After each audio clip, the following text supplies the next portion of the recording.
Alright guys, so this video is going to be why I think sex is overrated, among other topics. Now, when I say other topics, they all relate to this, right? But I'd just like to say first and foremost that this video was a request by John. I don't remember his full username and stuff, but he knows who he is. John, I think 152, I'm not too sure.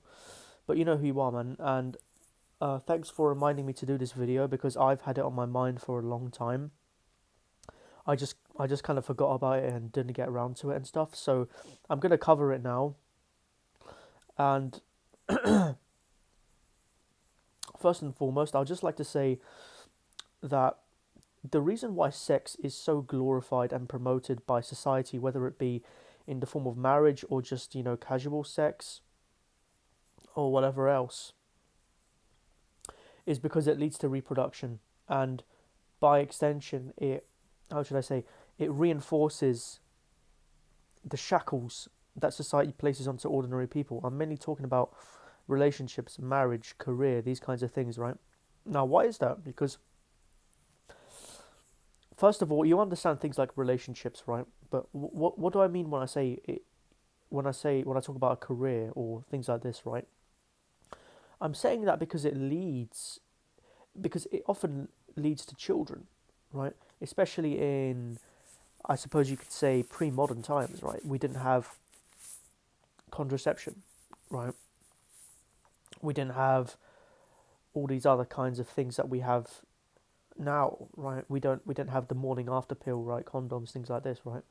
And so marriage by default and children led and sex led to reproduction, mainly sex, right? But back in those days, obviously, to have children out of wedlock or to have sex without being in a relationship was seen as a big no-no. So that's something that you should keep in mind when it comes to this institution. It's been entrenched when it comes to this activity, rather. It's been entrenched within society for a long time, right? Another thing I don't like is how it's seen as a status symbol. How it's seen as like, oh, you need to lose your virginity for whatever reason, or because it makes you a man, or some rubbish like this, which is complete rubbish. First of all, what makes you an adult? Yeah, because I don't like that term, man. What is a man? A man is a bitch, right? A man is a slave to his job, to his wife, to his children, to other things, right? He doesn't have freedom, right? And it's not like a men versus women point. It's just a general point. Women suffer with this more indirectly as well, right? It's just like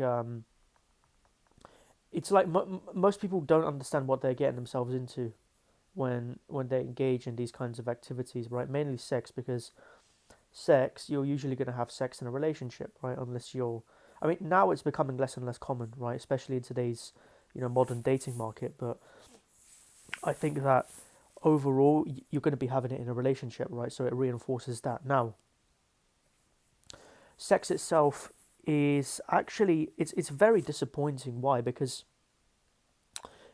as I said, right, most like if you want to gain the maximum possible pleasure out of it, so if you're like looking at it out of a hedonistic perspective, then you're probably not going to use a condom, right? So then you open yourself up to the following risks: catching a disease, STI, STD, a lot of which are becoming harder and harder to cure with modern diseases, or impregnating a girl. Now, when it comes to impregnating girls, yeah, or women or whatever,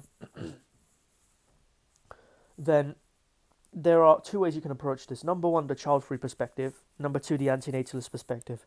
Now, let's touch on the child-free perspective first because I believe this applies to most people. Most people do not realize what kind of responsibility is involved with having children. Most people, most people, when they have children, they just have it as a result of sex, right? So it's very much I guess you can say the will, right, and emotionality and lust taking control, right? So most people, they don't think about having children before they have children, really. I mean, sure, some people can plan it, but most people, it's just as a consequence of sex, right?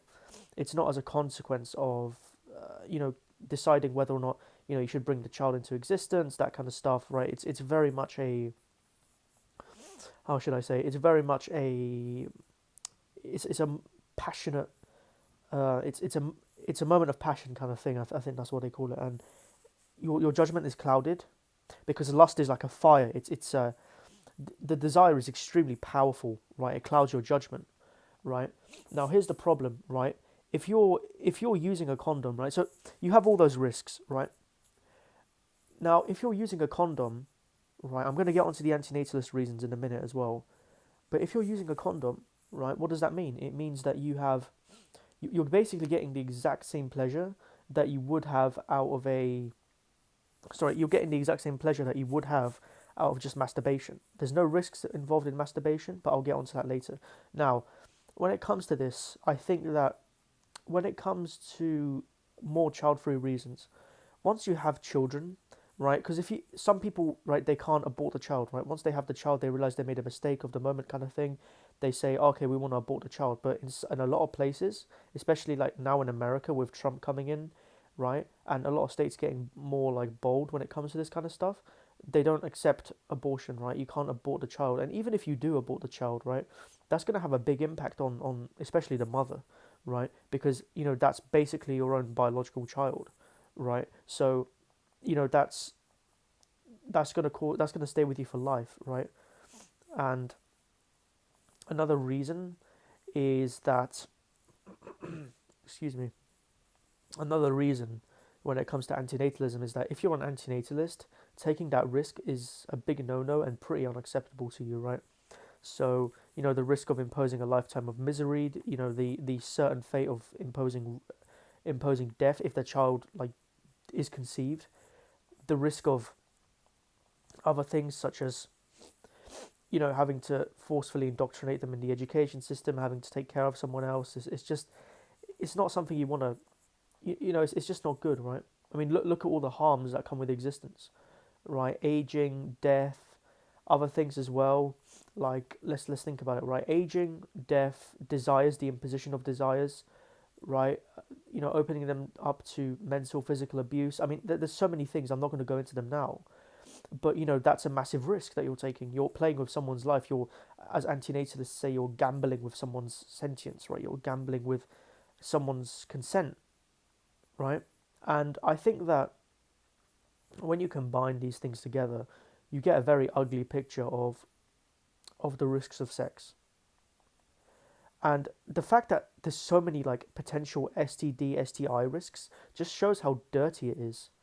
I mean, all the bodily fluids and stuff, all of the potential viruses that are lying within that stuff. It's just disgusting. It makes me shiver thinking about it. Right?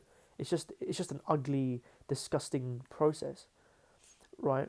Well, maybe not ugly, but you know what I mean. It's not a very pleasant, clean process. Right?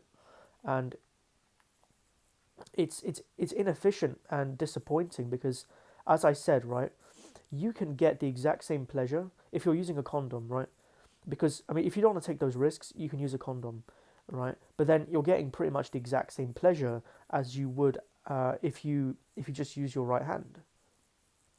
But still, you still have to deal with the personality of the other of your partner. You don't have as much freedom as you do in masturbation, because masturbation, you can essentially have sex with anyone you want in your mind, right? It's much better if you're looking at it from a freedom perspective, right? And as I said, those risks, those very serious risks, do not apply in masturbation. There's no risk in masturbation. And I find it interesting that religions oppose contraception and they oppose masturbation. It's like, I'm mainly talking about Christianity and Islam here. It's like they don't understand that they're being hypocritical if they oppose abortion, right? And if they believe in heaven and hell, and that belief that most people are by default going to go to hell, right? That's a very complicated topic for this video. I'll touch on it in a later one. But if most people believe that, especially most Christians and Muslims, then they should be antinatalists. But they're not. In fact, they're actually the people that promote it the most. So think through that to yourself, right? Just think through that, right? Why does religion oppose these things, right? Why is it so? I guess you can say prevalent, right? And another thing I want to say is that when it comes to like the act itself, right? When it comes to like the relationship aspect, I think, yeah, oftentimes the woman or even the guy sometimes, right? Because that's quite common. The partner doesn't value you truly. They're just like kind of going along with it because it's part of like because the lust controls their mind, right? And it makes them like very passionate and stuff. Yeah. So I mean that's what Schopenhauer talked about, right? It's like it's the lust, it's the will, right? Controlling you, controlling your senses, controlling your rationale. It's controlling logic, right? So if you think to yourself, right, like when you think that to yourself, that it's like you're under mind control when you're having sex, right? And then the second after you ejaculate, after you've done the dirty deed, right? What happens? You lose all interest in the partner for a couple of minutes, right? You feel tired, lethargic, all that passion, all that love is gone, right? And then you just want to, sleep. And Schopenhauer had a quote that said, after every coitus, which is like copulation, you can hear the devil laughing. It's true, you've done the dirty deed, and now to nature, you're kind of useless. I mean, if you look at nature itself, right, a lot of animals, especially male animals in the wild, die after they fuck, right? After they copulate, ejaculate, right? So, because to nature they're no longer useful, they've served their purpose. They've propagated the bloodline, all this, this shit, they've served their purpose, and this is especially prevalent in like the insect kingdom and other things. It's not so common with mammals, but still, the fact that it happens at all is a problem. I mean, when I say that the male dies, sometimes the female even eats the male. I mean, it's mad. So I'm mainly talking about like black widow spiders here. I think that the fact that that's a thing is concerning, right? And even like when you look at it in regards to humans, right? Once you have children, I don't know if I mentioned this in the last bit, but once you have children, like 9 months later after you fuck, right? After you have that tiny moment of pleasure, like at most 10 seconds of pleasure. As I said, there's absolutely no long-term pleasure in sex. There's no benefit to the person involved, like literally none. Well, like in terms of just pleasure, in terms of just raw pleasure, there's no benefit, right? But I'm thinking to myself, like, when I compared like the way that nature discards you and your emotions after you finished, doing the dirty deed, right? So in human terms, the baby gets born, and then your entire life is now subsumed to the wills and desires of that child, right? So you have a very very powerful emotional connection with them. It's just a biological thing to keep them alive, right? You have a very very powerful biological connection with them. You have a very you have to spend you're going to spend basically 50% of your income bare minimum to take care and raise that child. You're going to have to deal with a lot of fights, disputes, especially during the later parts of their lives. You have to you're going to face a lot of stress, school reports, fights, dealing with the wrong people, that kind of shit, right? Their values might not align with yours. They might, do you know how many stories there are of like children killing their parents? It's kind of concerning. So, and another thing is that, what was I going to say here? Yeah. So during the first period, like when they're still like a baby, right? For the first 2 to 3 years, maybe not 3 years, but for the first 1 to 2 years, what's going to happen? You're going to you're going to have sleepless nights. They're always going to be crying. You have to wake up in the middle of the night. You lose your freedom, right? You lose your sleep. You lose a lot of things, right? And for what? I mean, they're not guaranteed to be loyal to you. They'll probably just chuck you in a care home the first moment they get. I mean, that's just how a lot of people are. A lot of people don't even have the time or money or anything to be raising, their elderly parents, right, when you get old. So that whole argument goes out the fucking window. And I think that another thing is that after so this doesn't stop when like, you know, when they're like sorry, when they're 3, because then they turn into children, right? And then after they come home from school and stuff, or extracurricular activities or whatever bullshit you've got them doing, right? What happens, right? Then they're full of energy, After you've come home from a long ass shift, you're tired. All you're thinking about is going to sleep. Right? You may need to sleep. Right? And then what happens? Right? You lose your sleep. You may not be able to wake up properly in the morning. You could get like all kinds of heart problems. You age much faster because of the stress. And all of this keep in mind, all of this shit comes from 10 seconds of an orgasm, of an overrated orgasm. Not even that. And you've taken on all those fucking risks, man, for a couple of extra seconds of pleasure. How stupid can you be? I mean, it's just like most people don't think at all. And quite frankly, they deserve what's coming to them. I mean, I know a guy that's, taking care of kids, right? And he has no life because all he does is just take care of the kids, take care of the kids. And I look at him, and he looks old, man. He looks sick. His hairline is gone. I mean, there's a lot of problems. And I'm just thinking to myself, well, I mean, you decided to have so many children. Unfortunately, it's the consequences of that. You have to live with it, right? But I don't need to deal with any of that, right? And another thing people talk about is, the emotional connection within sex. Let's go back to sex. The emotional connection within sex, right?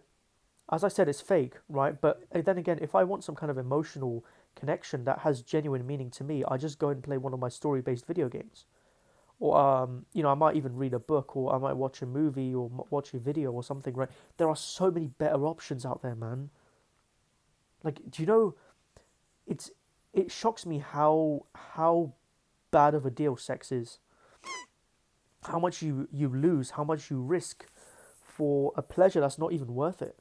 Like, okay, fine, if there was like genuine pleasure in there, I could see what you mean.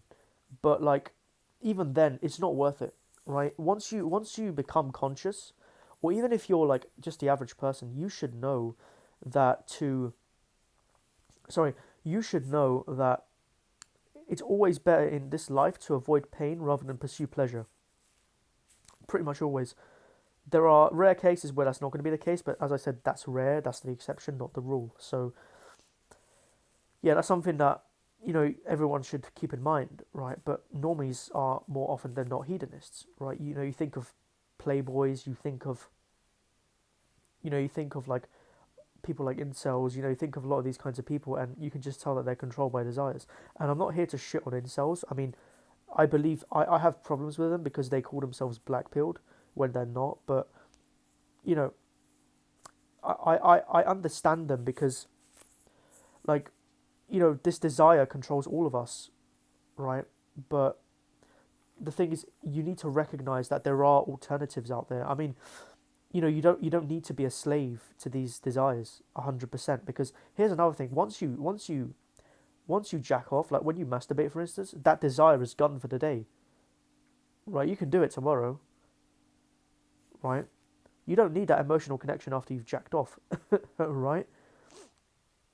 Like all the problems are gone. All of the arguments for sex are gone once you've jacked off. Am I right or wrong? So do you see how it's an illusion as well? It's a lie, right? And luckily we can use our right hand, because if we didn't have that ability, we would be fucked.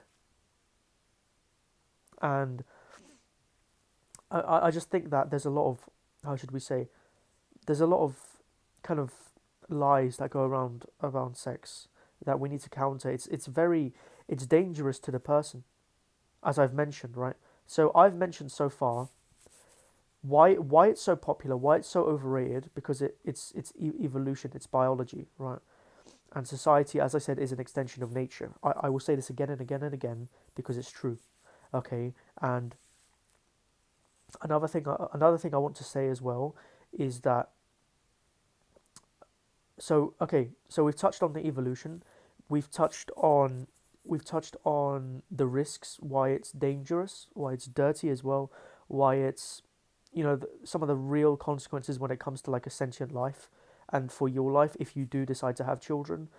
Well, it's not even a decision because your mind is making the decision, right? Your mind controls you during sex. You're not conscious. You're not really. It's like you're in a trance, right? You're so hungry to chase that lust, and then after it's gone, you feel disappointed, as you should be, as you should do, right? And you feel ashamed of yourself. I think, even Schopenhauer said that the reason why sex is looked down on, especially in his day, was because it led to reproduction, right? It was seen as a wicked thing subconsciously. Of course, people in public would like promote it and say, "Oh, that's such a good thing," but really, no, everyone knew subconsciously that it's a bad thing. But now people don't really have that awareness of the evils of existence, of what you're creating, right? And like, I mean, that's another thing as well. The fact that people are so eager to chase an illusion should tell you about the power of desires, the nature of desires, right? How desires control us, right? And another thing as well is that a lot of men are in like sexless marriages, and I think that a lot of men get into marriage because they want to have sex with a virgin, right, or something, and then they real like a lot of the times a lot of women who get married, they are not virgins, man. A lot of them have had sex multiple times before. I'm not going to use a lot of these terms that I think some of you guys know I want to use, but I mean, you know the whole thing. You know the dating market. Um, the beta male cuck thing. You know that kind of stuff, right? And I'm not doing this to single out women, but I'm saying that it's mainly a problem with women in the dating market in the West, and it's not just in the West. It's kind of worldwide, but that's different, right? But I'm not going to talk about that because this is not a MGTOW video. And oftentimes, like for both men and women, the so-called love that you're getting, not just during sex, but if you're lucky, if you're lucky during a relationship, is conditional, right? It's conditional. It's not unconditional. She doesn't love you for you, and oftentimes neither does the guy love the woman for her. He loves her for her body or for what she can provide. And actually, it's more so common with women nowadays because women, right, they look for a guy to provide them with money or to provide them with other things, right? Like it's mainly with women nowadays. But I'm not going to talk about that anymore. So another thing as well is that I'm lucky because I've never cared about sex. Do you understand? I've never had the desire for a relationship. Like I've never cared about these things. So for me, like the reason why I'm aware of like these MGTOW terms and things like this, or like black pill, red pill terminology, is because I was watching a lot of certain content creators, right?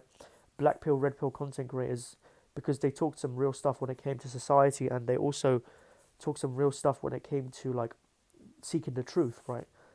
And I learned a lot about the dating market indirectly because as you guys know, I don't give a shit about relationships or sex. I've said this many, many times. It's one of my great strengths, but it's I learned a lot, right? And now I know not to participate. I know the risks that are associated out there because it's a very wicked society that we live in, right? This is a wicked world, a lot of wicked people out here, and you want to protect yourself, right? And sex. Oh my days, the it's like the pinnacle of that, right? It's like the worst desire because look what it leads to, not just for yourself but for other people, right? Look at all the harms that come with it as well. It's not worth it when you really look at it. It's not worth it at all, at all. So yeah, that's it for this video. Leave a like and a subscribe if you enjoyed. I need to get these videos viewed more. And yeah, that's it for this video. If you have any more like video requests, then leave them in the comment sections. I'll have a look at them. Now, I want like because he mentioned like John mentioned, the guy who wanted me to make this video. He mentioned that he wanted me to talk about what if we didn't evolve to need sex. Now, if this is the very last thing I'm going to touch on. If we didn't evolve to need sex, that would be so much better for us. Because look what comes with it. Look at all the misery, as I said, right? But what would be the alternative? I don't know. I've got no clue. I've got no clue. I mean, a lot of plants and things reproduce via pollen, I think, and same thing with like fungi. They reproduce via spores and other things. But most mammals and like most big animals don't reproduce like that. So yeah, it's an interesting concept, really. But yeah, as I said, like and subscribe. and see you in the next one. Bye bye.